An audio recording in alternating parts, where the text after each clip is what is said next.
পূর্বপূর্ব জন্মের যে সমস্ত পাপ পঙ্কিলতা থাকে, এই একাদশী ব্রত করলে শুধু এই জন্মের পাপ না, পূর্বপূর্ব জন্মের পাপও জীবের ক্ষয় হয়ে যায়। জয় নিতা।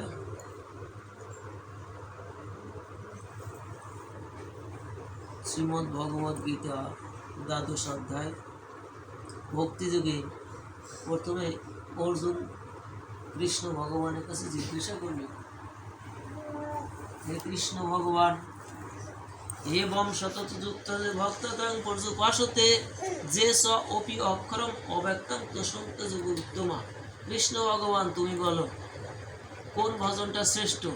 নির্গুণ নিরাকারে যে তুমি আসো সেই ভজনই শ্রেষ্ঠ, না যারা তোমাকে সন্নিকটে পেয়ে তোমাকে ভালোবেসে আদর সোহাগ করে প্রতিনিয়ত তোমার সেবা আদি দেয়, এই ভজনটাই শ্রেষ্ঠ? কৃষ্ণ ভগবান বলেন, ময়্যা বিশ্ব মনোজে মাম নিত্যযুক্ত উপাস্যতে শ্রদ্ধায়া পরে উপদাতে মেজুত্তমতা উত্তমতা। এবার কৃষ্ণ ভগবান বলেন, যে ভক্ত আমাকে একটা সে ভজনের আমাকে সেবার আবেষ্টনীর ভিতর ফেলায়, আবেষ্টনীটাকে সবসময় আমি ভক্তের অন্তর জুড়ে সবসময় আমি থাকি। এই ভক্ত যা কিছু করুক সব কিছু আমাকে উদ্দেশ্যেই করে, সবসময় আমার সেবাতেই সে ব্যস্ত। সে কি করে? সে সব তার আর অন্তর ঘিরে আমি সবসময় আমার সেবা করে, আমার নাম গুণাগুণ কীর্তন করে। এবং সে কি করে? যদি বাজারে গিয়ে যে দুইটা শাকসবজি ক্রয় করে আনে, ফলমূল যা কিছু ক্রয় করে আনে, এই সব কিছু কি খরিদ করে ক্রয় করে আনে কার জন্যে? আমার জন্য। এনে কি করে? এইগুলি নিজ হস্তে রন্ধন করে, নিজ হস্তে রন্ধন করে এবং কি করে? মন্দিরটা মার্জন করে। হরে কৃষ্ণ। মন্দিরটা মার্জন করে এবং সেই মন্দির মার্জন করে সেটা কি করে? মন্দিরটা মার্জন করে মন্দিরে সে আমাকে কি করে? ভোগ নিবেদন করে।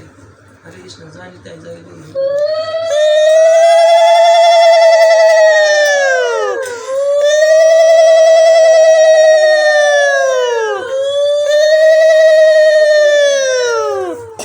আমি একটা তার সেবার আবেষ্টনীর ভিতর পড়ে যাই।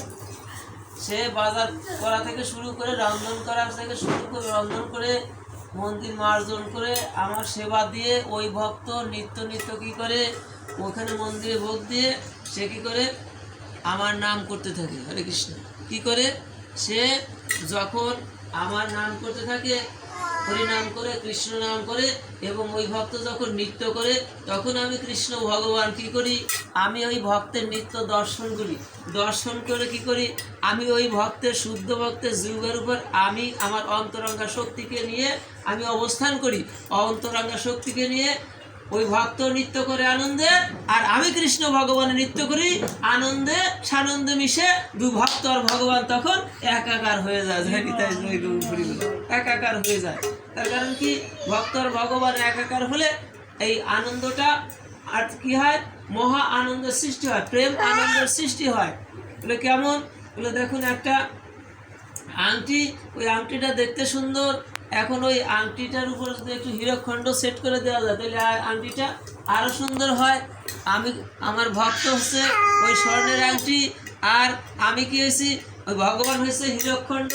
যখন কি করে ওই আংটির উপর, স্বর্ণের আংটির উপর হীরকখণ্ড যুক্ত হয়, তখন কি ওই আংটিটা শোভা আরও বর্ধন হয়। ঠিক তদ্রূপ ওই ভক্ত আর ভগবান যখন একাকার হয়ে নৃত্য করে, হরিনাম করে, কৃষ্ণ নাম করে, তখন কি হয়?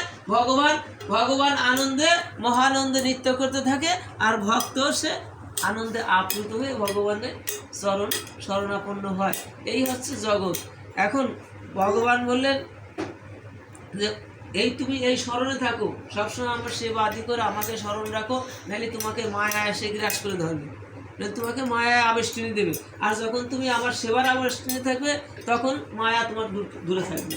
মায়াকে দূরে রাখতে হবে। মায়া যদি আমাকে ধরে বসে